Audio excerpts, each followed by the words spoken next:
ભગવાન મારાથી કંઈક ઉપદેશ આપવા માંગે છે, આપણને જડતું નથી. પણ આપણે સૌ જાણીએ છીએ ને કે જ્યારે વ્યાસજીને તાપ થયો ત્યારે એમના આશ્રમમાં કોણ આવ્યું? નારદજી આવ્યા. કોણ આવ્યું? અને નારદજી આવીને વ્યાસજીને ભાગવતની પ્રેરણા આપી. હવે જુઓ, નારદજી આવીને વ્યાસજીને ભાગવતની પ્રેરણા આપી, અને ભાગવતનું જ્ઞાન જો વ્યાસજીને ન હોત તો પહેલા 17 પુરાણોની રચના તો થઈ ચૂકી છે, અને એમાં છે પદ્મ પુરાણ અને સ્કંદ પુરાણ. અને આપણે જે મહાત્માનું દર્શન કર્યું એ મહાત્મા શેનું છે? પદ્મ પુરાણનું. તો યદિ જેનું જ્ઞાન ન હોય તો એનું મહાત્મા કોઈ કેવી રીતે લખી શકે? અને વ્યાસજી પહેલેથી ભાગવતજીનું મહાત્મા લખી ચૂક્યા છે, યાની ભાગવતજીનું જ્ઞાન તો છે, છતાં તાપ કેમ થયો? તો આપણા આચાર્યો કહે, કોઈ પણ જ્ઞાન યા કોઈ પણ વિદ્યા ફલિત ત્યારે થાય જ્યારે ગુરુ મુખથી સાંભળવામાં આવે. જ્ઞાન તો છે પણ જ્ઞાન હજી ગુરુમુખી જ્ઞાન નથી, અને માટે ફલિત ન થયું, માટે ચિંતા થઈ. અને નારદજી આવીને જ્યારે પ્રેરણા કરી, વ્યાસજી સમાધિમાં વિરાજમાન થયા, અને શ્રીમદ ભાગવતજી જેવા આ ગ્રંથની રચના થઈ. ત્યાં બીજો પ્રશ્ન પૂછાયો, કૃપા કરીને બતાવો કે ભાગવતનો પ્રચાર વ્યાસજીએ કઈ રીતે કર્યો? અને જે સુખદેવજી મહારાજની પાસે તો બ્રહ્મ દૃષ્ટિ છે, તો એમણે ભાગવતજીનું અધ્યયન કેમ કર્યું? પ્રશ્નના ઉત્તરમાં કહે છે કે જ્યારે ભાગવતની રચના વ્યાસજીએ કરી દીધી, હવે એમના મનમાં આવ્યું કે આ ભાગવતનો પ્રચાર જગતમાં કરશે કોણ? આ ભાગવત એવો રસ છે જે હર કોઈના હૃદયમાં ટકી ન શકે.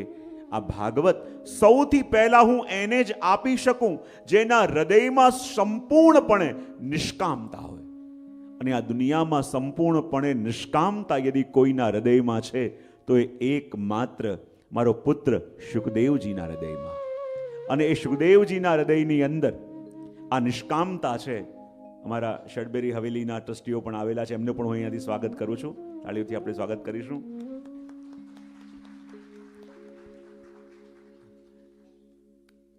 જેના અંદર નિષ્કામતા હોય એ જ ભાગવતનું શ્રવણ કરી શકે, અને એવા તો એકમાત્ર સુખદેવજી છે. પણ વ્યાસજી વિચાર કરે કે સુખદેવજી ભાગવતજીનું અધ્યયન કેમ કરીને કરશે? કારણ કે આ ભાગવત કથા છે સાકાર ભગવાનની, અને સુખદેવજી તો ઉપાસક છે નિરાકારના. તો નિરાકારના ઉપાસક સુખદેવજી સાકાર ભગવાનની કથાનું શ્રવણ કેવી રીતે કરશે? પણ વ્યાસજીને વિચાર આવ્યો કે એમના શિષ્યો જ્યારે વનમાં સમિધા લેવા માટે જાય તો વનમાં ઘણા બધા હિંસક પશુઓ હતા, અને જ્યારે હિંસક પશુઓ એમની ઉપર આક્રમણ કરે, વ્યાસજીએ કીધું હતું જ્યારે હિંસક પશુઓ આવે એમનો પ્રતિકાર નહીં કરવો, પણ ભાગવતના શ્લોકોનું ગાન કરવું. અને ભાગવતના શ્લોકોનો એવો પ્રભાવ કે જ્યારે વ્યાસજીના શિષ્ય વનમાં જાય અને સામેથી કોઈ હિંસક પ્રાણી આવે અને આ શિષ્યો ભાગવતના શ્લોકોનું ગાન કરવા લાગે, અને જ્યાં ભાગવતના શ્લોકોનું ગાન કરે એ સાંભળતાની સાથે હિંસક પશુઓની પણ સમાધિ લાગી જતી, આંખો બંધ થઈ જતા, આંખોમાંથી પ્રેમાશ્રુ આવવા લાગતા. તો વ્યાસજી વિચાર કરે, ભાગવતના જે શ્લોકો હિંસક પશુઓની વૃત્તિને બદલી શકે એ જ શ્લોકો મારા પુત્ર સુખદેવની વૃત્તિને કેમ નહીં બદલે? શિષ્યોને કહું કે એવું કરો, જાઓ અને જઈને વનમાં જ્યારે મારો પુત્ર સમાધિમાં બેસે એનાથી પહેલા આ ભાગવતના શ્લોકો એના કાનમાં પડે એવી રીતે ગાઓ. અને વ્યાસજીના શિષ્યો પણ બહુ ચતુર હતા. એક દિવસ પહેલા જઈને જોઈને આવી ગયા કે સુખદેવજી કયા સમયમાં આવે છે, અને બીજે દિવસે એમના આવવાથી પહેલા અંધારું હતું, અને જઈને આસપાસની ઝાડીઓમાં સંતાઈ ગયા. અને જ્યાં સવારની પહેલી કિરણ ઉગી, અને એ સૂરજની પહેલી કિરણ જ્યાં ધરતીનો સ્પર્શ કરે છે, આખી ધરતી માનો સ્વર્ણ રંગના પ્રકાશમાં પ્રકાશિત થઈ જાય છે. અને જ્યાં સ્વર્ણ રંગના પ્રકાશમાં પ્રકાશિત થઈ ગઈ અને સામેથી કોઈના ચાલવાનો અવાજ આવ્યો, શિષ્યો સાવધાન થઈ ગયા કે સુખદેવજી મહારાજ પધારતા હશે. અને જ્યાં જોયું સામે તો 16 વર્ષની ઉંમર છે, અને એ દિગંબર અવસ્થામાં બંને હાથોથી પોતાની ઝાડીઓને હટાવતા હટાવતા સુખદેવજી આવી રહ્યા છે. અને એવું તેજ કે શિષ્યો વિચાર કરે કે આકાશમાં જે ઉગી રહ્યો છે એને સૂર્ય કહું યા જે મારી સામે ચાલીને આવી રહ્યો છે એને સૂર્ય કહું? આ સૂર્યને કારણે એ પ્રકાશિત છે કે એને કારણે આ પ્રકાશિત છે એ જાણી શકાતું નથી. ત્યાં જ સુખદેવજી મહારાજ આવ્યા, આવીને જલમાં સ્નાન કર્યું અને જ્યાં પદ્માસન લગાવીને સમાધિમાં બેસવા જાય અને શિષ્યોએ ઈશારો એકબીજાને કર્યો કે ભાગવતના શ્લોકોનું ગાન પ્રારંભ કરો, કારણ કે જો સમાધિમાં બેસી ગયા તો કોઈ સાંભળશે નહીં. અને જ્યાં સુખદેવજી મહારાજે સમાધિ લગાવી, આંખો બંધ કર્યા અને શિષ્યોએ ગાવાનો પ્રારંભ કર્યો. બરહા પીડમ નટવર વપુ, બરહા પીડમ નટવર વપુ, કર્ણયો કર્ણિકારમ, બરહા પીડમ નટવર વપુ, બરહા પીડમ નટવર વપુ, કર્ણયો કર્ણિકાર, વિપ્રદ્વાસ કનક કપીશમ, વિપ્રદ્વાસ કનક કપીશમ, વૈજયંતિમ ચમાલા, બરહા પીડમ, બરહા પીડમ નટવર વપુઃ. અને જ્યાં આ શ્લોકનું શ્રવણ કર્યું, માનો સુખદેવજીની સમાધિ ભંગ થઈ ગઈ. વિચાર કરવા લાગ્યા કે આ કોનું વર્ણન છે? બરહા પીડમ, જેના મસ્તક ઉપર મોર પંખ છે, નટવર વપુઃ, નટવત જેણે વેશ ધર્યું છે. આ કોનું વર્ણન થઈ રહ્યું છે કે જે વર્ણનનું શ્રવણ કરતા કરતા જ મારું ચિત્ત જાણે એણે ચોરી લીધું હોય એવું લાગ્યું છે. આ કોણ છે કે જેનું વર્ણન થઈ રહ્યું છે? અને આ વર્ણન સાંભળતા સાંભળતા એવું લાગે છે કે મારું મન પણ મારા કયામાં રહ્યું નથી અને મારું ચિત્ત પણ મારા કયામાં રહ્યું નથી. આ કોણ છે? વિચાર કરે, આ વર્ણન કોનું થઈ રહ્યું છે? અને યદિ શ્યામ સુંદરનું વર્ણન હોય તો જેના વિના શ્યામ અધૂરા અને જેના વિના વડે શ્યામ મધુરા, એવી વાંસળીનું વર્ણન કેમ નથી આવતું? અને શિષ્યો સમજી ગયા કે સુખદેવજી હવે બરાબર વિચારે ચડ્યા છે. બોલે, વાંસળીનું વર્ણન ન કરશો, કારણ કે સુરદાસજી પણ કહે છે ને કે હમારો માઈ મુરલી વાલો શ્યામ. સુરદાસજી શું કહે કે અમારો માઈ મુરલી વાલો શ્યામ, કે હે પ્રભુ, આપના હાથમાં સુદર્શન ચક્ર નહીં હોય ચાલશે, આપના હાથમાં પંચજન્ય શંખ નહીં હોય મંજૂર, પણ મુરલી વિનાના શ્યામ સુંદર અમને મંજૂર નથી. તો યદિ આ શ્યામનું વર્ણન છે તો મુરલીનું વર્ણન કેમ ના આવ્યું? પણ જ્યારે ખબર પડી કે આ તો પ્રભુનું વર્ણન થઈ રહ્યું છે, ત્યારે વિચાર કરે, આ તો શ્યામ સુંદરનું વર્ણન છે ને, એ તો સાકાર છે. અને યદિ એમની સેવા કરવી હોય તો દ્રવ્ય પણ જોઈએ, પદાર્થ પણ જોઈએ. તો પહેલા શ્લોકમાં શિષ્યોએ વર્ણન કર્યું ભગવાનના સ્વરૂપનું, અને બીજા શ્લોકમાં ભગવાનના સ્વભાવનું વર્ણન કરતા કહે, અહો બકીયમ સ્તન કાલકૂટમ, અહો બકીયમ સ્તન કાલકૂટમ, જીદાસયા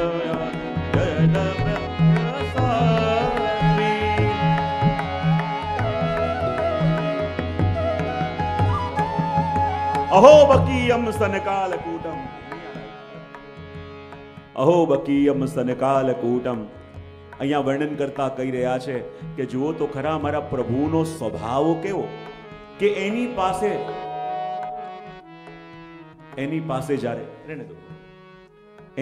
જ્યારે પૂતના આવી તો પૂતના માટે શબ્દનો ઉપયોગ કર્યો છે બકી. બકી એટલે કોણ? બોલે પૂતના.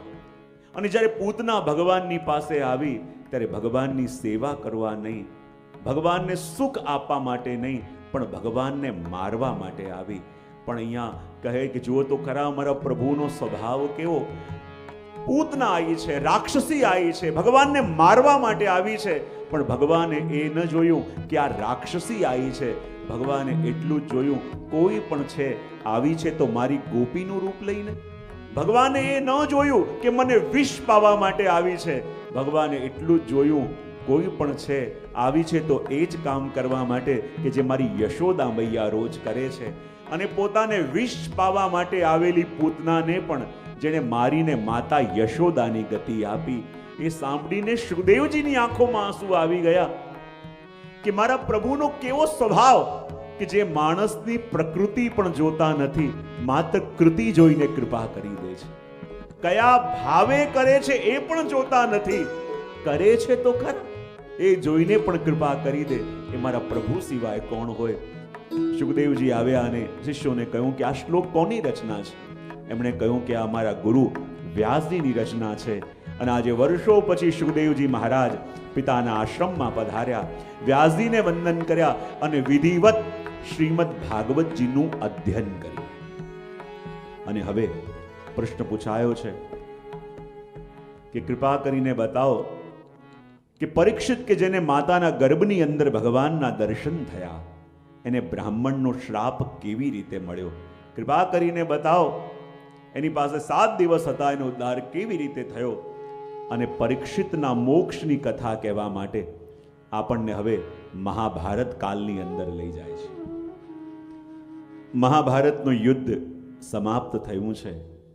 આકાશમાં ચીલ, ગિદ્ધ, કાગડા ઉડી રહ્યા છે.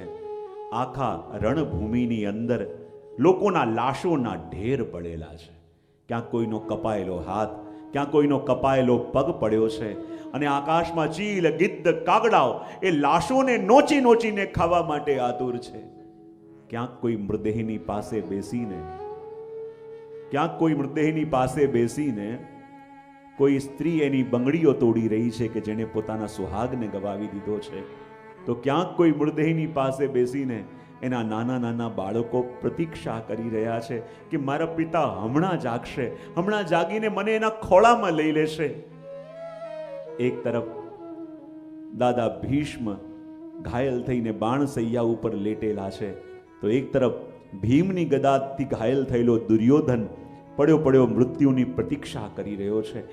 પાંડવો પણ ચારો ઓર જુએ છે અને યુદ્ધની આવી ભયાનકતા જોઈને એમનું હૃદય પણ કંપી જાય છે કે પોતાના જ પરિવારના જનોને ગવાઈને આ સંપત્તિ મળી, આ રાજ્ય મળ્યું, એ શું કામનું?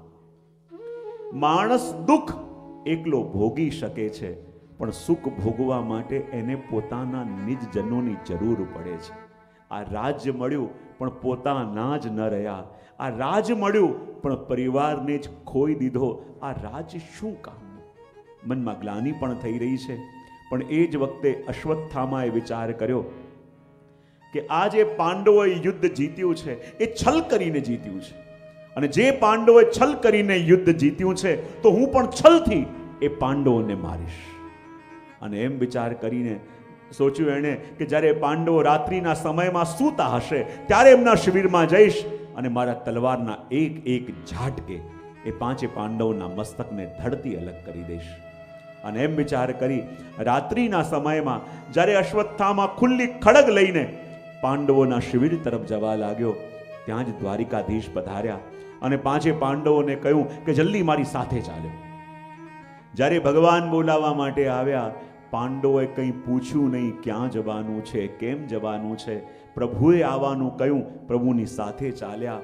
પણ એ 5 પાંડવોના જે 5 બાળકો સૂતા હતા, ભગવાને એમને પણ કહ્યું કે તમે પણ ચાલો. પણ એ 5 બાળક કહેવા લાગ્યા, ના પ્રભુ, અમને નિંદર આવે છે, અમે ન આવી શકીએ. અને આપણા આચાર્યો કહે, ભગવાન જેને જગાવવા આવે અને ભગવાનથી પણ જે ન જાગે પછી એને કાળ સિવાય બીજું કોણ જગાવી શકે? અને ભગવાન તો પાંડવોને લઈને ચાલ્યા ગયા. અને રાત્રિના સમયમાં જ્યારે ખુલ્લી ખડગ લઈને અશ્વત્થામા આવ્યો, જોયું કે આ 5 પાંડવ સૂઈ રહ્યા છે અને રાત્રિના સમયમાં તલવારના એક એક ઝટકાથી 5 બાળકોના મસ્તક ધડથી અલગ કરી દીધા. આખા કક્ષની અંદર લોહીની નદીઓ વહેવા લાગી. 5ના મસ્તક લઈને એક કોથળામાં ભર્યા. એ કોથળાને પોતાના ખભે મૂક્યો અને દોડતા આવ્યા દુર્યોધન પાસે અને કહે, જો દુર્યોધન, હું એક કામ કરીને આવ્યો છું કે તું સાંભળીશ તો તું પણ પ્રસન્ન થઈ જઈશ. દુર્યોધન કહે કે શું કરીને આવ્યો છે? અને ત્યારે અશ્વત્થામા કહે છે, દુર્યોધન, તને હું શું કહું, હું 5 પાંડવોના મસ્તક કાપીને લાવ્યો છું. અને જ્યાં પાંચે પાંડવોના મસ્તક કાપીને લાવ્યો છું, એવી વાત કરી અને દુર્યોધનની આંખોમાં ચમક આવી ગઈ. દુર્યોધન કહેવા લાગ્યો, જો પાંચે પાંડવોના મસ્તક કાપીને લાવ્યો છે તો સૌથી પહેલા મને ભીમનું મસ્તક બતાવો કે જેને કારણે મારી આ દશા થઈ છે. અને જ્યાં અશ્વત્થામાએ કોથળામાં હાથ નાખ્યો અને જ્યાં મસ્તક બહાર કાઢ્યું અને જ્યાં જોયું કે આ પાંચ પાંડવ નહીં, એમના નિર્દોષ બાળકોના મસ્તક કાપીને લાવ્યો છે. અને જ્યારે આ દ્રશ્ય જોયું, અશ્વત્થામાનું આ કૃત્ય જોઈ દુર્યોધનની આંખોમાં આંસુ આવી ગયા કે અશ્વત્થામા, તે આ શું કરી દીધું? અમારી દુશ્મની પાંચ પાંડવોથી હતી, એમના નિર્દોષ બાળકોથી નહીં.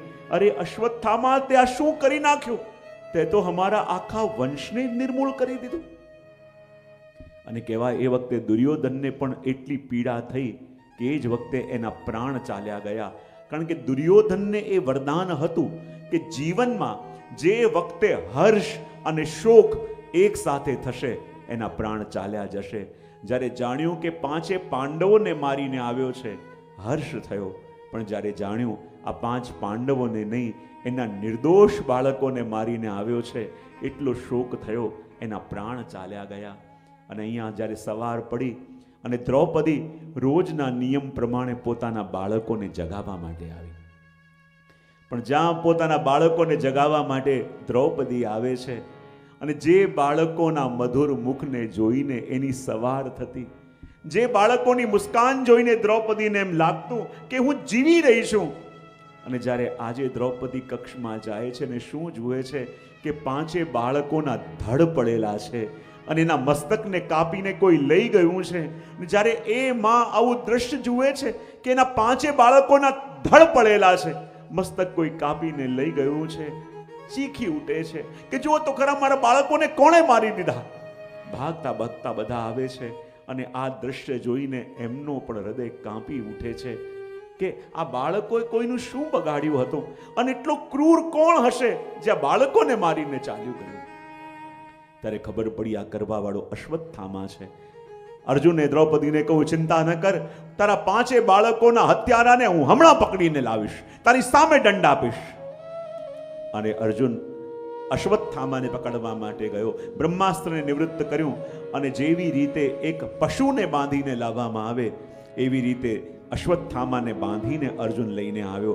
દ્રૌપદી દ્વાર પર બેઠી બેઠી રડે છે. અહીંયા શ્રી મહાપ્રભુજી સુબોધનીજીમાં કહે છે કે દ્રૌપદી તો વૈષ્ણવ છે, એ તો ભગવત ભક્તા છે. અને ભગવત ભક્ત હોય એને કોઈ લૌકિક દુઃખ સ્પર્શી ન શકે, પણ આજે દ્રૌપદી કેમ રડે છે? ત્યારે આચાર્ય ચરણ કહે છે દ્રૌપદી રડે છે એટલા માટે કારણ કે આ પાંચે બાળકો જે મરાયા એ બ્રાહ્મણના હાથે મરાયા છે. આ પાંચે બાળકો જે મરાયા એ ક્ષત્રિયના બાળકો હતા અને ક્ષત્રિયના બાળક લડતા લડતા મર્યા હોત તો એમની સદગતિ થાત, પણ સૂતા સૂતા મરાયા, બ્રાહ્મણના હાથે મરાયા, એમની ક્યાંક દુર્ગતિ ન થઈ જાય. અને એટલા માટે દ્રૌપદી રડે છે કે જ્યારે હું રડીશ, મારી આંખોમાં આંસુ જોશે તો મારા પ્રભુનો સ્વભાવ હું જાણું છું. મારા પ્રભુ બધું સહન કરી શકે, પણ એમના ભક્તોના આંખમાં આંસુ આવે એ મારાથી સહન નહીં થાય, એમનાથી સહન નહીં થાય. અને જો પ્રભુના હૃદયમાં બાળકો માટે કરુણા જાગશે તો એમનો ઉદ્ધાર થઈ જશે. અને ત્યાં જ અર્જુન અશ્વત્થામાને બાંધીને લાવ્યો અને કહે, જો દ્રૌપદી, આ તારા પાંચે બાળકોના હથિયારાને હું લઈને આવ્યો છું, જે દંડ આપવું હોય આપ, જે શિક્ષા કરવી હોય કર. અને જ્યાં જોયું કે સામે પોતાના પાંચે બાળકોનો હથિયારો અશ્વત્થામા ઊભો છે અને ત્યાં દ્રૌપદી ભાગતી ભાગતી ગઈ અને જઈને અશ્વત્થામાને દંડવત પ્રણામ કર્યા. અર્જુન કહે કે આ શું કરે છે? આ પૂજનીય નથી. તારા પાંચે બાળકોનો હત્યારો છે, તારા પાંચે બાળકોના મસ્તકોને કાપી દેવા વાળો છે, એને પ્રણામ કરે છે. ત્યારે દ્રૌપદીએ કહ્યું, ના, તમારા ગુરુપુત્ર છે, બ્રાહ્મણ છે, આપણા ઘરના આંગણામાં છે, એનો અનાદર ક્યારે પણ ન થાય. અને મારા આંગણાની અંદર કોઈ બ્રાહ્મણનો અનાદર થાય એ મારાથી સહન નહીં થાય. બધા સમજાવે છે કે બાળકોને મારવા વાળો તો આ તાઈ કહેવાય અને આ તાઈને મારવામાં કોઈ અધર્મ નથી, આને મારી દેવો જોઈએ. પણ દ્રૌપદી કહે છે કે મારા આંખોની સામે હું એમનું અનાદર થવા નહીં દઉં. ત્યાં જ ભગવાન પધાર્યા અને બધા આવીને ભગવાનને કે પ્રભુ હવે આપ જ ન્યાય કરો કે આને મારી દેવો જોઈએ કે આને મુક્ત કરવો જોઈએ. ભગવાન કહે છે કે શાસ્ત્રોમાં કહેવાયું છે કે બ્રાહ્મણ અવધ છે, એને ન મરાય. ઘરના આંગણામાં હોય બિલકુલ ન મરાય, પણ બાળકોને મારવા વાળો આતતાઈ કહેવાય, અને આતતાઈને મારવામાં કોઈ વાંધો નથી. બધા કહે છે પ્રભુ એક તરફથી આપ કહો છો કે મારી દેવો જોઈએ, એક તરફથી આપ કહો છો કે મુક્ત કરવો જોઈએ, આપ જ કહો કે એની સાથે શું વ્યવહાર કરવો જોઈએ. ભગવાન જાણે છે કે અશ્વત્થામા બીજો કોઈ નહીં. અશ્વત્થામા કોણ છે? પ્રતીક છે સંસારનો. કોનો પ્રતીક છે? સંસારનો. અને સંસારને મારવા જઈએ તો મારી ન શકાય, સંસારને ત્યાગવા જઈએ તો ત્યાગી ન શકાય. તો ભગવાન કે અશ્વત્થામાને મારી પણ ન શકાય, ત્યાગી પણ ન શકાય, પણ એક કાર્ય કરો. બોલે શું? એના મસ્તક ઉપર જે જન્મ સિદ્ધ મણી છે ને, એ મણીને કાઢી લો. અને કહેવાય ને, સંસારને મારી ન શકાય, સંસારને ત્યાગી ન શકાય, પણ સંસારમાં રહેલી આપણી આસક્તિ એ જ આ મણી છે. અને જ્યારે સંસારમાંથી મણી કાઢી લઈએ ને તો સંસાર વ્યર્થ થઈ જાય. અને જ્યારે અશ્વત્થામાના મસ્તકમાંથી જન્મસિદ્ધ મણી કાઢી લીધો અને અશ્વત્થામા અપમાનિત થઈને દર ભટકવા લાગ્યો અને અપમાનની આગમાં બળવા લાગ્યો. અરે આવી રીતે અપમાનિત થઈને જીવવું પડી રહ્યું છે, એના કરતાં મને એક વારમાં મારી દીધો હોત તો સારું થાય. પણ જે પાંડવોએ મારી આ દશા કરી છે, જે પાંડવોના કારણે મારે પલ પલ મરી રહેવું પડી રહ્યું છે, એ પાંડવોના વંશમાં હું કોઈ શ્રાદ્ધ કરવા વાળો રહેવા નહીં દઉં. અને અશ્વત્થામા જાણતો હતો કે ઉત્તરાના ગર્ભમાં પાંડવોનો વંશ પડી રહ્યો છે, અને ઉત્તરાના ગર્ભની અંદર રહેલા પાંડવોના વંશને નિર્મૂળ કરવા માટે અશ્વત્થામાએ ઉત્તરાની ઉપર બ્રહ્માસ્ત્ર છોડ્યું. અને જ્યારે બ્રહ્માસ્ત્ર ઉત્તરાને બાળવા લાગ્યું અને ઉત્તરા ભયભીત થઈને ભાગતી ભાગતી ભગવાન પાસે આવી, પાહી પાહી મહાયોગી દેવ દેવ જગતપતે, હે પ્રભુ મારી રક્ષા કરો, હે પ્રભુ મારી રક્ષા કરો. ચાહે તો આ બ્રહ્માસ્ત્ર મને બાળીને રાખ કરી દે, ચાહે તો આ બ્રહ્માસ્ત્ર મને બાળી દે, પણ પ્રભુ મારા કોખમાં જે પડી રહ્યું છે પ્રભુ એની રક્ષા કરો. અને મારા કોખમાં જે બાળક છે એ માત્ર મારું બાળક નહીં, પ્રભુ આપના ભક્તોનો વંશ છે, અને પ્રભુ આપના ભક્તોના વંશની રક્ષા કરવી પ્રભુ આપનું કર્તવ્ય છે. ભગવાન કે જો ઉત્તરા, તારા ઘરના બધા મોટા મોટા વડીલો ઉભા છે, બધા મોટા મોટા પરાક્રમી છે, ઈચ્છા હોય તો અર્જુન પણ તારી મદદ કરી શકે, ભીમ પણ મદદ કરી શકે, યુધિષ્ઠિર પણ મદદ કરી શકે. ત્યારે ઉત્તરા કે કૃપાનાથ, આ જગતના લોકો શું રક્ષા કરવાના છે, જે પોતે જ એકબીજાની મૃત્યુના કારણ બની રહ્યા છે. પ્રભુ હું તો આપના શરણે આવી છું, પ્રભુ આપ મારી રક્ષા કરો. ને ત્યારે ભગવાને ઉત્તરાના ગર્ભની અંદર પ્રવેશ કરી પોતાના તેજમાં બ્રહ્માસ્ત્રના તેજને શાંત કરી અને ગર્ભમાં રહેલા પરીક્ષિતની રક્ષા કરી. અને જ્યારે ભગવાન ઉત્તરાના ગર્ભમાં પધાર્યા ત્યારે ગર્ભમાં રહેલા પરીક્ષિતને ગર્ભમાં જ ભગવાનના દર્શન થઈ ગયા, માટે ભાગવતના ઉત્તમ શ્રોતા બન્યા. અને જ્યારે પરીક્ષિતની રક્ષા કરી ભગવાન પધાર્યા અને ભગવાને કહ્યું કે આટલા દિવસ થયા અને આટલા દિવસથી હું હસ્તિનાપુર છું, હવે મારે દ્વારિકા જવું છે. અને જ્યાં ભગવાને દ્વારિકા જવાની વાત માત્ર કરી અને પ્રભુના જે નિજજન હતા સહન ન થયું, મૂર્છિત થઈને ઢળી પડ્યા. પણ ભગવાનને તો જવું જ હતું. અને ભગવાન જ્યાં પોતાનો રથ લઈને ધીમે ધીમે દ્વારિકા તરફ જઈ રહ્યા છે, ને ધીમે ધીમે જ્યાં ભગવાન દ્વારિકા તરફ જઈ રહ્યા છે ત્યાં ભગવાને શું જોયું કે માર્ગમાં કોઈ ઊભું છે. અને જે માર્ગમાં ઊભું છે એવી રીતે ઊભું છે કે જાણે ભગવાનનો માર્ગ રોકીને ઊભું હોય.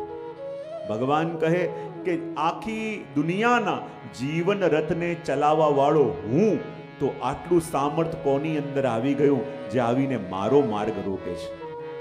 એવું કોણ છે કે જેને મારો રસ્તો રોક્યો? અને જ્યાં ભગવાન નીચે ઉતરીને જુએ છે તો માર્ગ પર ઉભેલા બીજા કોઈ નહીં, ભગવાનના જ કોઈ કુંતાજી ઉભા છે. અને જ્યારે કુંતાજી ઉભા છે અને કુંતાજી ઉભા છે અને ભગવાન ચાલતા ચાલતા એમની પાસે ગયા અને વંદન કરવા લાગ્યા. એનાથી પહેલા કુંતાજીએ પ્રભુને વંદન કર્યા. ભગવાન કે અરે તમે મારા ફોઈ છો, હું તમારો ભત્રીજો છું, મારે આપને વંદન કરવાના હોય તો આપ મને વંદન કેમ કરો છો? કુંતાજી કે પ્રભુ આ સુધી હું પણ એમ માનતી હતી કે હું આપની ફોઈ છું ને આપ મારા ભત્રીજા છો, પણ આજે મેં જોયું કે પ્રભુ આપ તો સૌના નાથ છો, તો મારા ભત્રીજા કેવી રીતે હોઈ શકો? અને પ્રભુની સ્તુતિ કરતા કુંતાજી કહે છે, નમશે પુરુષમ ત્વાદ્યમ ઈશ્વરમ પ્રકૃતે પરમ અલક્ષ્યમ સર્વભૂતાનાં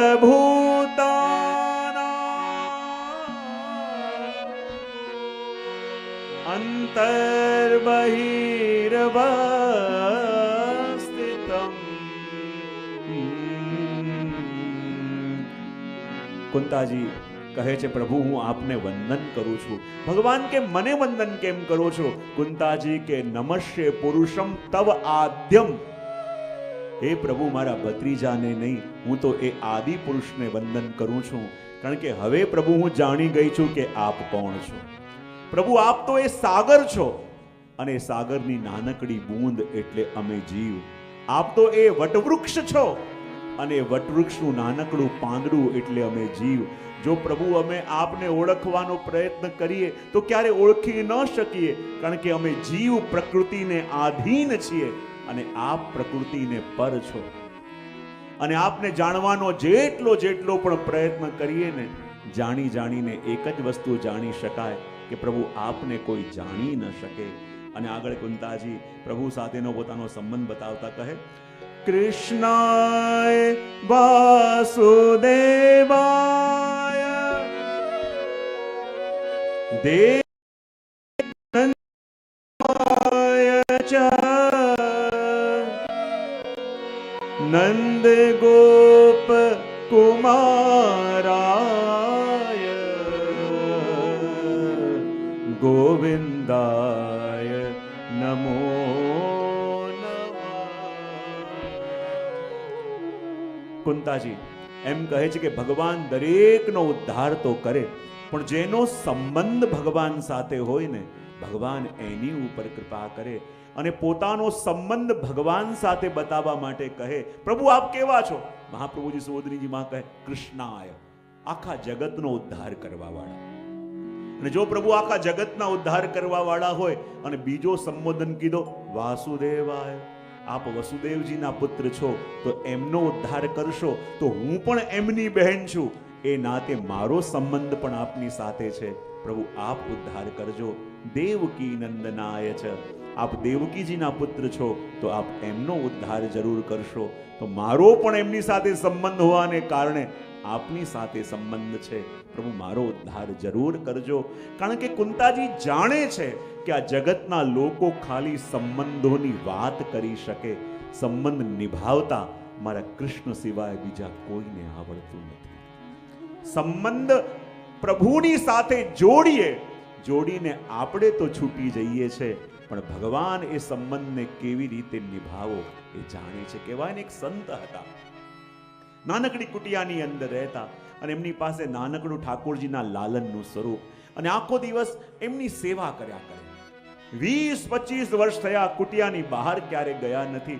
કોઈ પણ મળવા આવે કહે કે અરે પ્રભુ બહાર આવો, મળવા માટે ચાલો, ક્યાંક આવો. એ કહેતા કે નહીં, મારો દીકરો એકલો છે, અને મારા દીકરાને એકલા મૂકીને જઈશ તો એ રડવા લાગશે, અને મારા દીકરાને મૂકીને જઈ ન શકું. અને આખી જિંદગી પોતાના પ્રભુને મારો દીકરો મારો દીકરો મારો દીકરો કરીને વહાલ કરતા. એકવાર અચાનક એમને કોઈક બોલાવા આવ્યું, અને પહેલી વાર 25 વર્ષમાં એક પોતાનું ઘર છોડીને બહાર ક્યાંક કોઈને મળવા ગયા, અને ત્યાં જ એમના પ્રાણ ચાલ્યા ગયા. આખા ગામના લોકો ભેગા મળ્યા, આ તો વિરક્ત છે, એમની આગળ પાછળ કોઈ છે નહીં, તો બધી ઉત્તર ક્રિયા પણ આપણે કરવી પડશે. અને એમ વિચાર કરી જ્યારે એમના અગ્નિ સંસ્કારની તૈયારીઓ થતી હતી, ત્યાં જ એક 5 વર્ષનો બાળક પિત્ત રંગનું પિતાંબર પહેરીને ભાગતો આવ્યો, અને કહેવા લાગ્યો, કોણ કહે છે કે મારા બાબાનું કોઈ સગું નથી? હું એમનો દીકરો છું, અને એક પુત્રે કરવું જોઈએ એ બધો કર્મ હું કરીશ. બધા ગામના લોકો કહે, આમને તો ક્યારે જોયા નથી, તો આ એમના પુત્ર કેવી રીતે હોઈ શકે? પણ જ્યારે કહી રહ્યો છે તો જરૂર હશે. અને કહેવાય કે એ વખતે નાનકડા બાળકે એમનો અગ્નિ સંસ્કાર કર્યો. જે પણ ઉત્તર ક્રિયા કરવાની હોય એ બધી ક્રિયા એમણે કરી, પણ જ્યારે અસ્થિમાં ખેતી કરવાની હતી ત્યારે આ ગામના લોકોએ કહ્યું કે બાબાનો દીકરો ક્યાં ગયો? ચારો ઓર ગોતવા ગયા પણ ક્યાંય દેખાય નહીં. આખું ગામ ફરીને આવ્યા પણ ક્યાંય દેખાય નહીં. વિચાર કરે હમણાં દીકરો આવ્યો હતો, ગયો ક્યાં? ને ત્યારે વડીલોએ કહ્યું એ તો વિરક્ત હતા, એમને કોઈ દીકરો ક્યાંથી હોય? તો જે આવ્યું એ કોણ હતું? બોલે જે કૃષ્ણને અને જે પ્રભુને મારો દીકરો કહીને આખી જિંદગી સેવા કરી, તો એમના ગયા પછી એમના પુત્ર રૂપે એમના પ્રભુએ આવીને એક પુત્રનો ધર્મ પણ નિભાવીને ગયા. આપણે તો સંબંધોની વાતો કરી શકીએ, સંબંધોના નામ લઈ શકીએ, પણ સંબંધ નિભાવતા તો આપણા પ્રભુ સિવાય કોને આવડે? અને જ્યારે શ્રી મહાપ્રભુજી સુબોધનીજીમાં આજ્ઞા કરે છે કે જ્યારે કુંતાજીને પહેલા એમ હતું ને કે મારો ભત્રીજો છે, તો કુંતાજી પ્રભુની આંખોમાં આંખો મિલાવીને વાત કરતા. પણ જ્યારે જાણ્યું આ તો પ્રભુ છે, જ્યારે દ્રષ્ટિ નીચે ઝૂકી ગઈ, જ્યાં આંખોમાં દ્રષ્ટિ પડી કુંતાજીની, ત્યાં જ દ્રષ્ટિ નીચે ઝૂકી અને શું જોયું? નમ પંકજ નાભાય, નમ પંકજ માલિને, નમ પંકજ નેત્રાય, નમસ્તે પંકજાંગ્રય. સુબોધનીજીમાં શ્રી મહાપ્રભુજી કહે છે કે જ્યાં કુંતાજીએ પ્રભુના નેત્રોમાં દૃષ્ટિ કરી, સંકોચ થયો, દૃષ્ટિ નીચે થઈ અને પ્રભુની નાભી ઉપર દૃષ્ટિ પડી અને કુંતાજી કહે નમઃ પંકજ નાભાય, હું એ પ્રભુને વંદન કરું છું કે જેની નાભી કમળ સમાન છે. દૃષ્ટિ ઉપર ગઈ, કંઠમાં રહેલી કમળની માળા ઉપર દૃષ્ટિ પડી અને કહે નમઃ પંકજ માલીને, હું એને વંદન કરું છું જેના કંઠમાં કમળની માળા છે. दृष्टि और ऊपर गई, नेत्रों दृष्टि पड़ी, नमः पंकज नेत्राय, हूँ एने वंदन करूँ छू जेना नेत्र कमल समान, पण ज्यां नेत्रों में दृष्टि पड़ी, कुंताजीना मन में संकोच थयो अने पाछी दृष्टि नीचे प्रभुना चरणों पर आवी गई अने कह्युं नमस्ते पंकजांग्रे, ए प्रभुने वंदन करूँ जेना चरण पण कमल समान. અહીંયા કુંતાજી પ્રભુને કહી રહ્યા છે પ્રભુ આપ મારા ભત્રીજા કેવી રીતે હોઈ શકો, કારણ કે આપની નાભી કમળ સમાન છે. ભગવાન કે નાભી કમળ સમાન હોવાથી શું થાય? ત્યારે કુંતાજી કહે છે પ્રભુ જાણો છો નાભી કમળ સમાન એટલે શું? બોલે શું? આ જ નાભીમાંથી એકવાર કમળ પ્રગટ્યું, એ જ કમળમાંથી બ્રહ્માજી પ્રગટ્યા અને બ્રહ્માજી આખા જગતનું સર્જન કર્યું, તો જે બ્રહ્માજીના પણ પિતા હોય એ મારા ભત્રીજા કઈ રીતે હોઈ શકે? નમઃ પંકજ માલીને એમ કહીને આચાર્ય વ્યાખ્યા કરે છે કે કુંતાજી કે પ્રભુ આપના કંઠમાં કમળની માળા છે. પ્રભુ કે કમળની માળા કંઠમાં હોવાથી શું થાય? પ્રભુ કંઠમાં કમળની માળા છે એ બધા જુએ છે, પણ ક્યાંથી આવી છે હું જાણું છું. બોલે ક્યાંથી આવી છે? જ્યારે સમુદ્ર મંથન થયું એમાંથી લક્ષ્મીજી પ્રગટ્યા અને લક્ષ્મીજીએ કમળની માળા આપના કંઠમાં પધરાવી, તો જે લક્ષ્મીના પણ પતિ હોય એ મારા ભત્રીજા કેવી રીતે હોઈ શકે? અને અહીંયા કુંતાજી પ્રભુને કહી રહ્યા છે અને આગળ કુંતાજી પ્રભુની એક એક કૃપાનું સ્મરણ કરે છે કે હે પ્રભુ વિશાન મહાગ્રે પુરુષાલ દર્શનાથ, પ્રભુ જીવનમાં કેવી કેવી વિપત્તિઓ આવી, પ્રભુ જીવનમાં કેવા કેવા કષ્ટો આવ્યા, પણ પ્રભુ કૃપા કરીને આપે અમને એ વિપત્તિઓમાંથી કેવી રીતે કાઢ્યા છે. અને હું કાયમ કહેતો હોઉં કે જ્યારે જ્યારે પણ આ કુંતા સ્તુતિનું સ્મરણ આપણે કરીએ ને, અને કુંતાજી આપણને બતાવે છે કે જ્યારે જ્યારે પણ જીવનમાં વિપત્તિઓ આવે, જ્યારે જ્યારે પણ જીવનમાં કષ્ટ આવે, ત્યારે ત્યારે જીવનમાં કરેલી પ્રભુની કૃપાઓનું વારે વારે ચિંતન કરજો. જીવનમાં જે નથી મળ્યું એની ફરિયાદ તો આખી જિંદગી કરીએ છે, પણ ભગવાને આપણને એવું ઘણું આપ્યું છે કે જે મેળવવાની લાયકાત આપણી અંદર નથી. જો એનો ધન્યવાદ માની ન શકીએ તો જે આપ્યું ન હોય એની ફરિયાદ કરવાનો અધિકાર આપણો નથી. પ્રભુ જીવનમાં કેવી કેવી કૃપા આપે અમને કરી છે. એ લાક્ષાગ્રહના અગ્નિથી બચાવ્યા, એ વિષના ભોજનથી આપે અમને બચાવ્યા.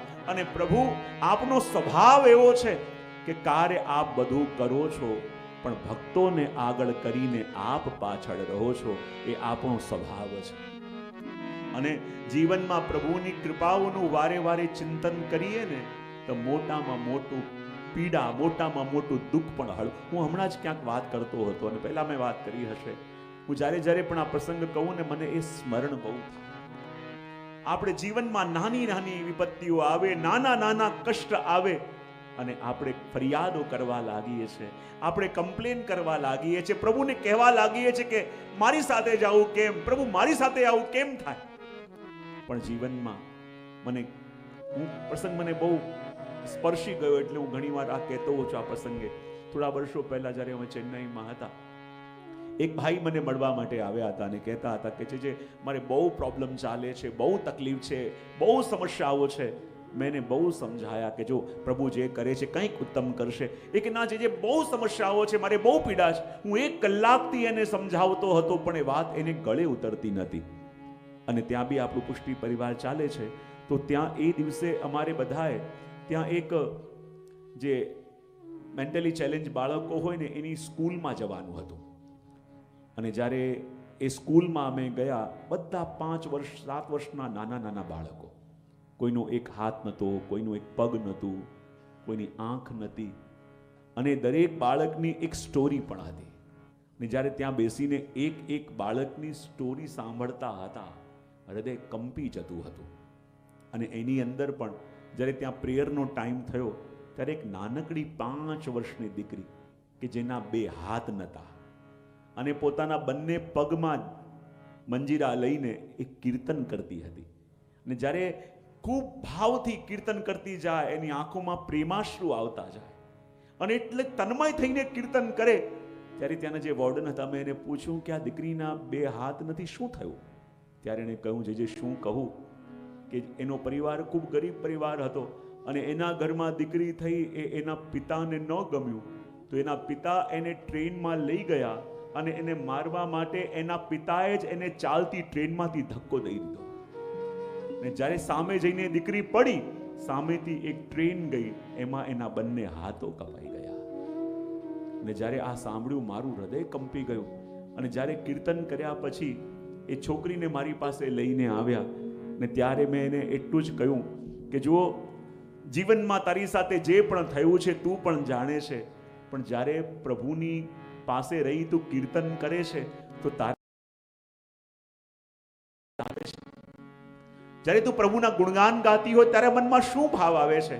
ત્યારે નાનકડી દીકરી એટલું જ બોલી કે જ્યારે પ્રભુના કીર્તન કરતી હોઉં ને ત્યારે મારા હૃદયમાંથી પ્રભુના માટે એટલો ધન્યવાદ ઉઠે, મારા હૃદયમાંથી પ્રભુના માટે એટલો ગ્રેટિટ્યુડનો ભાવ ઉઠે કે પ્રભુ કેવી કૃપા કરી કે આપે આપના ગુણગાન કરવા માટે મારા 2 પગ તો સલામત રહેવા દીધા. ભલે મારા કર્મોથી 2 હાથ ગયા, મારા ભાગ્યથી 2 હાથ ગયા, પણ મારા 2 પગ તો રહેવા દીધા. ને જ્યારે આ સાંભળ્યું મારું હૃદય પણ, મને 3 દિવસ સુધી નિંદર નથી આવી. એ દીકરીની દ્રઢતા, એ દીકરીનો આશ્રય, એના મુખમાં એટલી પ્રસન્નતા, કોઈ ફરિયાદ એના મુખમાં નથી, કોઈ કમ્પ્લેન એની અંદર નથી. એ જોઈને મારું મન દ્રવિત થઈ ગયું. જે મારી જોડે પેલા ભાઈ આવ્યા હતા એને પણ હું જોડે લઈ ગયો હતો અને એ પણ મારી સામે ધ્રુસકે ને ધ્રુસકે રડ્યા કે જે અમે તો નાની નાની વિપત્તિઓમાં, નાના નાના કષ્ટોમાં એવા વિચલિત થઈ જઈએ છે, એવા તૂટી જઈએ છે, પણ આ દીકરીને જુઓ કેટલું સહન કરીને બેઠી છે, તો પણ મનમાં કોઈ ફરિયાદ નથી.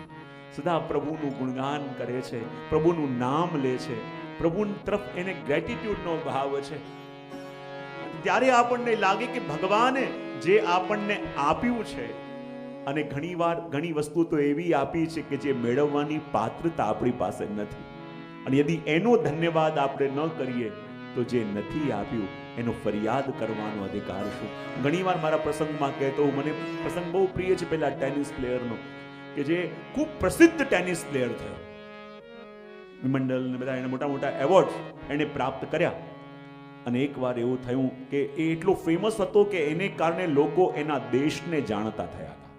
હવે એકવાર એ ટેનિસ રમતો હતો ને રમતા રમતા અચાનક એ ફેન્ટ થઈને પડી ગયો અને એટલો ફેમસ હતો, ત્યાં જ મેડિકલ ફેસિલિટીઝ વાળા આવ્યા, એને લઈ ગયા અને જ્યાં લઈને ગયા અને ખબર પડી કે એને લાસ્ટ સ્ટેજ પર બ્લડ કેન્સર છે.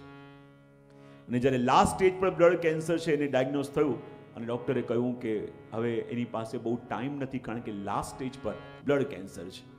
અને આખા દેશની અંદર પ્રેયર થવા લાગી, આખા દેશની અંદર લોકો પ્રાર્થના કરવા લાગ્યા અને લોકો કહેવા લાગ્યા કે ભગવાને આ રોગ આને જ કેમ આપ્યો. એવા ઘણા બધા લોકો છે કે જેના હોવા ન હોવાથી ફરક ન પડે, પણ જેને કારણે લોકો અમારા દેશને જાણતા થયા. અમારા આખા દેશનો જે એક આઈડલ છે એને જ સાથે આવું ભગવાને કેમ કર્યું. આખા દેશની અંદર લોકો એના માટે પ્રાર્થના કરવા લાગ્યા, લોકો કહેવા લાગ્યા આની સાથે જ આવું કેમ. અને એકવાર એનો લાઈવ ઇન્ટરવ્યુ ટીવીમાં આવવાનો હતો અને એટલો ફેમસ હતો કે એ દિવસે જ્યારે એનો લાઈવ ઇન્ટરવ્યુ આવવાનો હતો, લોકો ઓફિસમાં રજા લઈને ટીવીની સામે બેઠા હતા, કારણ કે પોતાના જે આઈડલ, પોતાનો આઇકન છે એને જોવા માંગતા હતા. અને જ્યારે એનો ઇન્ટરવ્યુ ચાલતો હતો, આખો દેશ ટીવીની સામે હતો અને જે ઇન્ટરવ્યુ લેવાવાળા એન્કર હતા એ પણ એના બહુ મોટા ફેન હતા. અને જ્યાં પૂછવા ગયા અને પૂછતા પૂછતા એનું હૃદય પણ ભરાઈ ગયું અને એણે પેલા ટેનિસ પ્લેયરને પૂછ્યું કે ભગવાને તારી સાથે જ આવું કેમ કર્યું, વાય ઓનલી યુ. એવા ઘણા લોકો છે કે જેના હોવા ન હોવાથી ફરક ન પડે, પણ ભગવાને આ પીડા તને જ કેમ આપી. પણ એ પ્લેયર બહુ જ શાંત હતો, બહુ રિલેક્સ હતો.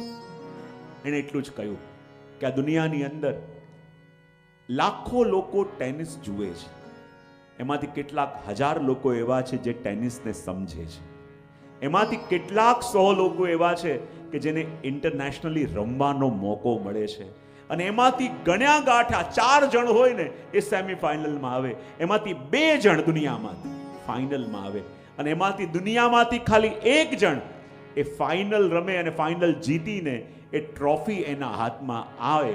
તો જે દિવસે હું ટ્રોફી લઈને ઊભો હતો, મેં પ્રભુને પૂછ્યું નહોતું કે વાય ઓનલી મી, મારી સાથે જ આવું કેમ. તો આજે જ્યારે આ પીડા મને થઈ તો મારે પ્રભુને પૂછવાનો શું અધિકાર છે? જ્યારે પ્રભુએ મને એ આપ્યું હતું જે કોઈને નહોતું આપ્યું, જો ત્યારે હું ફરિયાદ ન કરું તો પછી આજે મારે કરવાનું શું હતું? અને એટલા માટે તો કુંદાજી પણ કહે કે પ્રભુ આપનો સ્વભાવ એવો છે કે બધા કાર્યને આપ સાધો છો અને કાર્ય સાધીને યશ ભક્તોને આપો છો. અને એ વખતે કુંદાજીના ભાવ હતા, મેરા આપકી કૃપા સે સબ કામ હો રહા હૈ, મેરા આપકી કૃપા સે. સभी गाइए,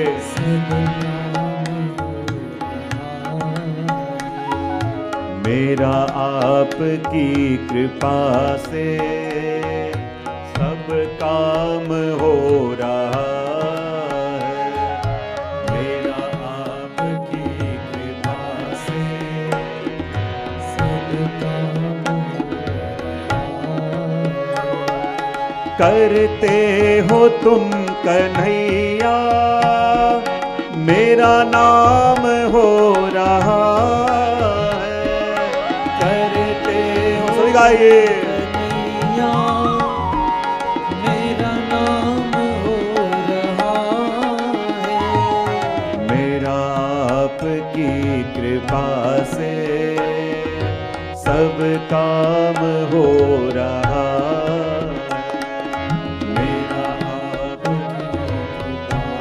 કરે છે એ અને યશ આપણને.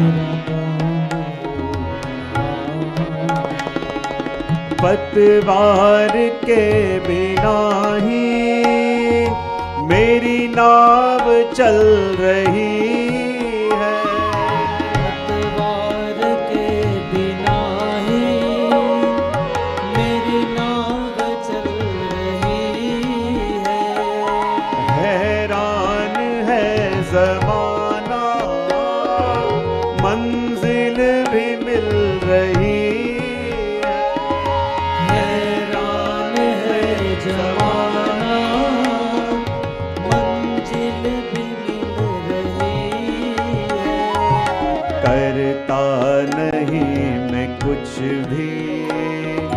सब काम हो रहा है, करता नहीं मैं कुछ भी, सब काम हो रहा, क्योंकि करते हो तुम कन्हैया, मेरा नाम हो रहा है। सभी गाइए। करते हो तुम कन्हैया, मेरा नाम हो रहा है। मेरा आपकी कृपा से सब काम हो रहा है।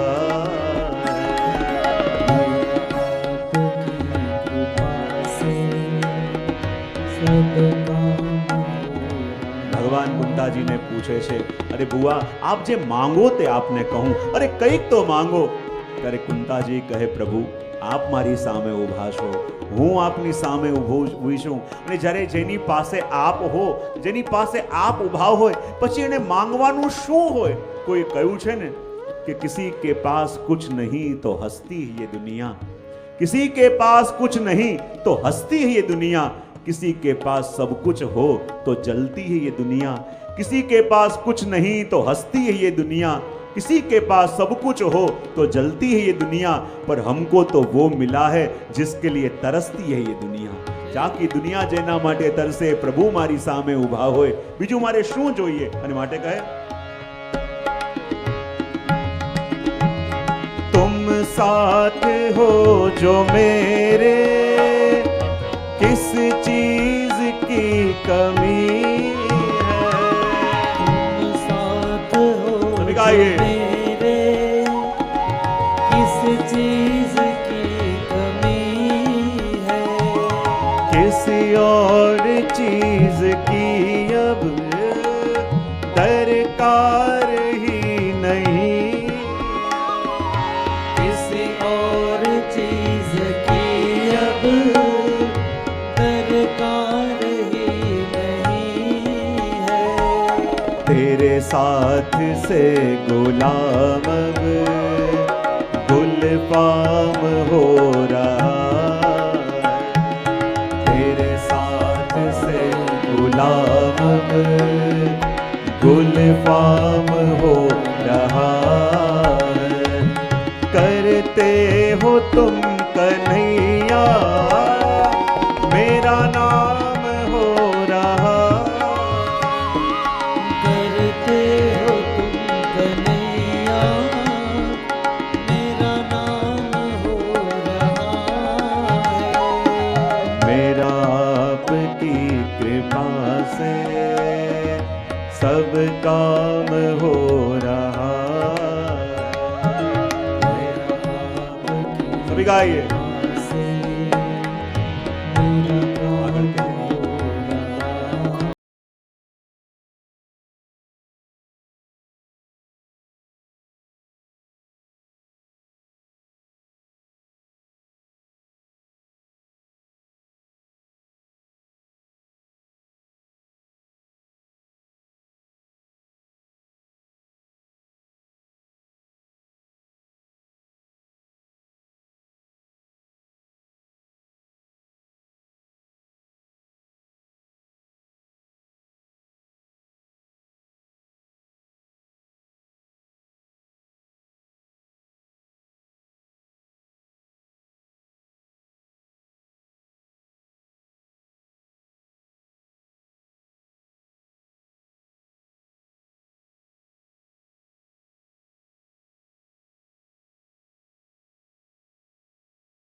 मेरा आपकी कृपा से सब काम हो रहा है.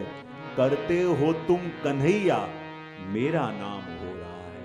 પ્રભુ બધા કાર્યો તો આપે કર્યા, પણ યશ આ પાંડવોને આપ્યો. ને ત્યારે ભગવાને કહું, બુઆ કંઈક તો માંગો. અને કુંતાજીએ એવું માંગ્યું જે આજ સુધી કોઈ માંગી નથી શક્યું. કુંતાજી કહે, પ્રભુ આપવા જ માંગો તો આજે એક વસ્તુ આપની પાસે માંગવી છે. બોલે શું? અને કુંતાજી કહે, વિપદ સંતો ન શશ્વ તત્ર તત્ર જગદગુરુ ભવતો દર્શનમ યસ્યાત અપુનર્ભવ દર્શનમ. હે પ્રભુ, એવી કૃપા કરો, આજે એક જ વસ્તુ આપનાથી માંગવાનું મન થાય છે. કેવી કૃપા પ્રભુ કરો કે મારા અને મારા પરિવારના જીવનમાં ડગલે ને પગલે કોઈના કોઈ વિપત્તિ આવતી રહે. બસ એ જ વસ્તુ આપનાથી માંગુ છું. ભગવાન કે, બુઆ શું માંગો છો? કેટલી મુશ્કેલો પછી અને કેટલા સંકટો પછી તો હવે થોડા સારા દિવસ જોવાના આવ્યા છે અને કહી રહ્યા છો કે વિપત્તિ આવે. કુંતાજી કહે, પ્રભુ આજે સમજાઈ ગયું, અમારા માટે સાચી સંપત્તિ એ સંપત્તિ નહીં, એ વિપત્તિ છે. કારણ કે જ્યારે કષ્ટ હતા, જ્યારે વિપત્તિ હતી, ત્યારે પ્રભુ આપ અમારી સાથે હતા. આજે રાજ્ય મળ્યું, સંપત્તિ મળી અને આપ અમને છોડીને જઈ રહ્યા છો, તો અમારે એવી સંપત્તિ ન જોઈએ જે મેળવીને અમારે આપને ખોઈ દેવા પડે. અમારા માટે સાચી સંપત્તિ તો એ વિપત્તિ છે, એ કષ્ટ છે. જ્યારે જીવનમાં કષ્ટ આવે, જ્યારે જીવનમાં સંકટ આવે અને ભક્તોની આંખોમાંથી અશ્રુ આવે, પ્રભુ અમે આપનો સ્વભાવ જાણીએ છીએ, આ બધું સહન કરી શકો, પણ આપના ભક્તોના આંખમાં આવેલા આંસુ આપ સહન કરી શકતા નથી અને એની રક્ષા કરવા માટે આપ પધારો છો. માટે એવી કૃપા કરો જીવનમાં કષ્ટ આવે. ભગવાનને મનાવ્યા, ભગવાન પાછા પધાર્યા અને જ્યાં ભગવાન પાછા હસ્તિનાપુર પધાર્યા, બધા પ્રસન્ન થઈ ગયા કે જો પ્રભુ અમારા માટે પધાર્યા. કુંતાજી કહે, ના ના, પ્રભુ તો પધારી જ ગયા હતા. મેં જઈને પ્રભુને મનાવ્યા, સ્તુતિ કરી અને પ્રભુને લઈને પાછી આવી. અર્જુન કહે, ના ના, એ તો મારા મિત્ર છે અને મિત્રથી દૂર જવું ન ગમ્યું હશે માટે પ્રભુ પધાર્યા. દ્રૌપદી કહેવા લાગી કે ના ના, એકવાર પ્રભુને આંગળીમાં પીડા થઈ હતી, મેં સાડીનો છેડો ફાડીને એમની આંગળીમાં બાંધ્યો હતો, એ સંબંધને યાદ કરીને મારા માટે પધાર્યા. સુભદ્રાજી કહે, ના પ્રભુ મારા માટે પધાર્યા. અને જ્યાં બધા ભેગા મળીને આવ્યા પ્રભુ પાસે અને કહે, પ્રભુ આપ અમારામાંથી કોના માટે આવ્યા? પ્રભુ કે, તમારામાંથી કોઈના માટે નહીં. બોલે, કેમ? હું આ બધા લૌકિક સંબંધમાં માનતો નથી. હું આવ્યો તો છું, પણ તમારા માટે કોઈના માટે નહીં. હું આવ્યો છું મારા ભીષ્મ માટે. કારણ કે ભીષ્મજીને ભગવાને વચન આપ્યું હતું. જ્યારે મહાભારતના યુદ્ધની અંદર એક એક કરીને બધા કૌરવો મરવા લાગ્યા, પાંડવોનો વાળ પણ વાંકો ન થયો અને એ દિવસે દુર્યોધને ભીષ્મજીને કહી દીધું કે દાદાજી ખોટું ન લગાવશો, પણ આપ અમારા પક્ષમાં રહીને પણ પક્ષપાત કરી રહ્યા છો. અમારા પક્ષમાં રહીને પણ આપ એમ ચાહો છો કે અમે કૌરવો મરી જઈએ અને પાંડવોનો જય થાય. આટલા દિવસ થયા, એક એક કરીને અમે કૌરવો મરી રહ્યા છીએ અને પાંડવોમાંથી કોઈનો વાળ પણ વાંકો થયો નથી. આપ પક્ષપાત કરો છો. અને આટલો મોટો આક્ષેપ જ્યારે દાદા ભીષ્મની ઉપર દુર્યોધને લગાવ્યો અને ભીષ્મજી કહે કે જો દુર્યોધન તને એવું લાગતું હોય કે હું તમારા પક્ષમાં રહીને પણ તમને મરાવી દેવા માંગુ છું, તો આજે રાતે જ્યારે હું સમાધિમાંથી જાગું, તારી પત્ની ભાનુમતીને મારી પાસે મોકલજે અને એ વખતે હું એને અખંડ સૌભાગ્યવતીના આશીર્વાદ આપીશ. અને એકવાર મારા મુખથી આ અખંડ સૌભાગ્યવતીના આશીર્વાદ મળી ગયા પછી કોઈનું સામર્થ્ય નથી તારો વાળ વાંકો કરી શકે. આ વાત સાંભળીને દુર્યોધનને બહુ ફરક ન પડ્યો, પણ અમારા દ્વારિકાધીશને ચિંતા થવા લાગી. જો આ ભાનુમતી પહોંચી ગઈ અને એને આશીર્વાદ મળી ગયા તો પછી દુર્યોધનને કંઈ કરવું મુશ્કેલ થઈ જશે. હવે કરવું શું? અને જ્યાં સાંજનો ટાઈમ થયો અને દ્રૌપદી દાદાજી બોલાવ્યા છે ભાનુમતી તૈયાર થઈને જવા લાગી. રસ્તામાં પ્રભુ મળ્યા અને કહે, ભાભી ક્યાં જઈ રહ્યા છો? બોલે, દાદાજી બોલાવ્યા છે એટલા માટે જઉં છું. બોલે, એકવાર બોલાવે એમાં ચાલ્યા જશો? બોલે, કેમ? આ જુઓ મહારાણી દ્રૌપદીને 10 વાર માણસ બોલાવા આવે ત્યારે જઈને આવે છે, માટે એનું બહુ માન બધા રાખે છે. તમે એક વારમાં પહોંચી જાઓ છો ને એટલે કોઈ બહુ ઇજ્જત આપતું નથી.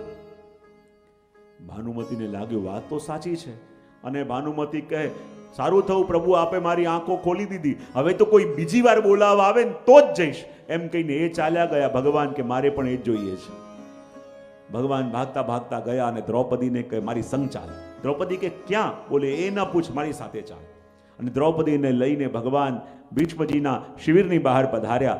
ભગવાનને તો બહાર રોકી દીધા. દ્રૌપદી અંદર ગયા અને ભીષ્મજીને જ્યાં સમાધિમાંથી જાગવાનો સમય થયો અને જ્યાં નેત્ર ખોલ્યા દ્રૌપદીએ દંડવત કર્યા, ચહેરો ન દેખાયો. એમને લાગ્યું કે ભાનુમતી આવી ગઈ હશે અને દાદાજી આશીર્વાદ આપી દીધા કે આ જાઓ અખંડ સૌભાગ્યવતી ભવ. દ્રૌપદીએ કહ્યું, દાદાજી આપની વાણી જરૂર સત્ય થશે. જ્યાં અવાજ સાંભળ્યો, અરે તમે કોણ? બોલે હું તો દ્રૌપદી. બોલે મેં તો અહીંયા ભાનુમતીને બોલાવી હતી, તો દ્રૌપદી ક્યાંથી આવી જાય? નક્કી આ કામ દ્વારિકાધીશ સિવાય કોઈ કરી ન શકે. ભાગતા ભાગતા જ્યારે દાદાજી બહાર આવ્યા, શું જોયું? દ્વારિકાધીશ ત્યાં ખવાસ બનીને ઊભા છે અને જ્યાં પ્રભુના દર્શન થયા ભીષ્મજીની આંખોમાં અશ્રુ આવવા લાગ્યા. અને ભીષ્મજી કહે, કૃપાનાથ, આજે તો સામે ચાલીને આપ દર્શન આપવા માટે પધાર્યા છો, પણ આપની કૃપા તો હું ત્યારે માનીશ કે જેવી રીતે આપ આજે દર્શન આપવા પધાર્યા છો, જ્યારે જીવનના અંતિમ શ્વાસ હું લેતો હોઉં, પ્રભુ કૃપા કરીને એ સમયે પણ એ જ રીતે દર્શન આપવા આવશો તો મને લાગશે કે પ્રભુ આપ કૃપાના સાગર છો. અને ભગવાન કહે કે વચન મેં ભીષ્મજીને આપ્યું અને વચનને નિભાવવા માટે હું આવ્યો છું. ભગવાન બધા પાંડવોને લઈને ભીષ્મજીની પાસે ગયા. બાણ સૈયા ઉપર દાદાજી લેટેલા છે, પણ એવું તેજ ભગવાનને જોઈને વંદન કર્યા. અને ભગવાન કહે, દાદાજી હું ક્યારથી આ પાંડવોને સમજાવું છું, આ યુધિષ્ઠિરને ને બધાને એમ લાગે છે કે આ જે યુદ્ધ થયું એમને કારણે થયું અને એમને કારણે સ્વજનોનો વધ થયો, એમને કારણે જ આ બધું થયું. આપ એમને સમજાવો કે આ જે થયું એ થવાનું જ હતું, એમના કંઈ કરવાથી કે ન કરવાથી કોઈ ફરક પડવાનો નહોતો. આપ એમને સમજાવો. ભીષ્મજી કહે, પ્રભુ એમને તો હું સમજાવીશ, પણ મારા મનને કોણ સમજાવશે? ભગવાન કે શું સમજવાની વાત કરો છો?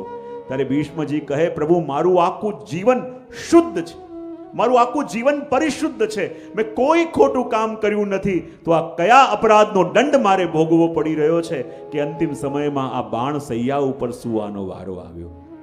ભગવાન કે દાદાજી આપની વાત બિલકુલ સાચી કે આપે કોઈ ખોટું કામ કર્યું નથી અને એટલા માટે તો હું સામે ચાલીને આપને મળવા માટે આવ્યો છું. પણ દાદાજી એ ભૂલશો નહીં, ખોટું કામ કર્યું નથી, પણ ખોટું કામ થતું મૂંગે મોડે બેસીને જોયું જરૂર છે.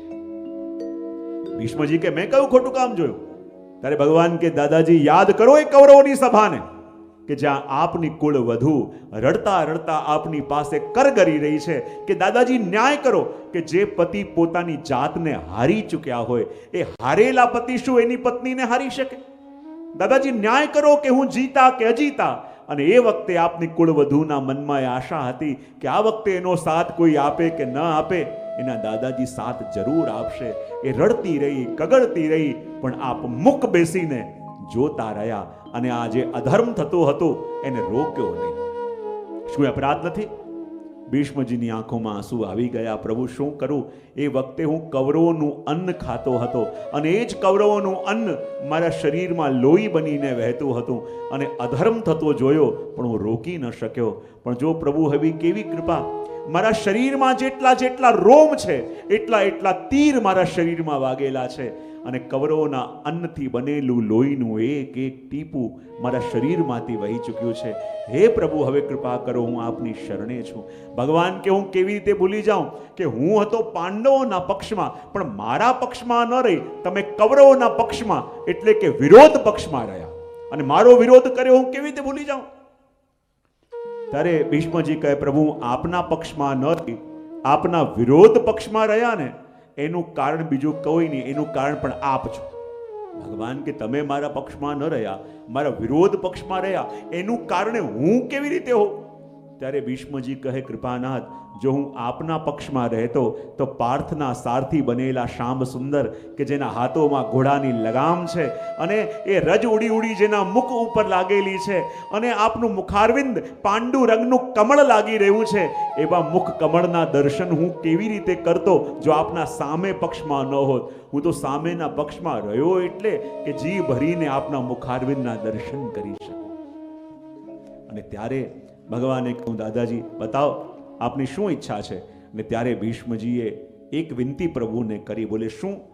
અને ભીષ્મજી સ્તુતિ કરતા પ્રભુને કહી રહ્યા છે, ઇતિમતિ રૂપ કલ્પિતા વેતૃષ્ણા, ઇતિમતિ રૂપ કલ્પિતા पिता वितृष्णा भगवति सात्वज पुंगवे विभूमि इति मति रूपकल्पिता वितृष्णा इति मति रूपकल्पिता वितृष्णा भगवति सात्वज पुंगवे વિભૂમિ. જો આ ભીષ્મજીની સ્તુતિ પણ બહુ ગહન અને અદ્ભુત છે, પણ આપણી પાસે સમય ઓછો છે ને કાલે નંદ મહોત્સવ સુધી પહોંચવાનું છે, માટે આપણી યાત્રામાં તમને બળદગાડીની સફરે જોવા મળશે, તમને કારની સફરે જોવા મળશે અને જેટની સફરે જોવા બહુ સરસ. ભીષ્મજી જ્યારે પ્રભુની સ્તુતિ કરે છે અને સ્તુતિ કરીને કહે છે, જો જ્યારે ભીષ્મજીની સ્તુતિ પ્રારંભ થાય છે તો મહાપ્રભુજી સુવદનીજીમાં કહે છે સ્તુતિ પ્રારંભ શેનાથી થાય છે? બોલે ઇતિ શબ્દથી. શેનાથી? ભાવથી બોલો તો ખરા. ઇતિ શબ્દ શું થાય છે? હા, શું પ્રારંભ થાય છે? સ્તુતિ. કોની સ્તુતિ? કોની આગળ કરી એમણે? ખબર પડે કે આ ટ્રેક પર જઈ રહ્યા છે કે કેમ. જ્યારે ભીષ્મજી પ્રભુની સ્તુતિ કરે છે અને સ્તુતિ કરીને ઇતિ શબ્દનો ઉપયોગ કરે છે, મહાપ્રભુજી સુવદનીજીમાં કહે કે સંસ્કૃતમાં જ્યારે કંઈક પ્રારંભ થાય તો અતઃ શબ્દથી થાય અને વિરામ થાય તો ઇતિ શબ્દથી થાય. ઇતિ તો વિરામ બતાવે છે અને જ્યારે ઇતિ વિરામ બતાવે છે તો ઇતિથી પ્રારંભ કેમ કર્યું? તો મહાપ્રભુજી કહે કે ભીષ્મજી કહી રહ્યા છે કે અંત સમયમાં પ્રભુનું સ્મરણ થઈ આવે તો પણ જન્મ મરણનો ફેરો ટળી જાય. હું તો કેવો સૌભાગ્યશાળી કે અંતિમ શ્વાસ લઈ રહ્યો છું અને ભગવાન સામે ચાલીને દર્શન આપવા પધાર્યા. તો પ્રભુ આપનું અહીંયા આવું, આવીને મને દર્શન આપવા, એ બીજું કાંઈ નહીં, એ મને મળેલું પ્રમાણપત્ર છે કે આપના દર્શન કરવા માત્રથી મારા જન્મ મરણના ફેરાનું આજે ઇતિશ્રી થઈ ગયું. માટે પ્રારંભ ઇતિથી કર્યો અને કહે પ્રભુ આજે મારા ઈચ્છા લગ્ન કરવાની છે.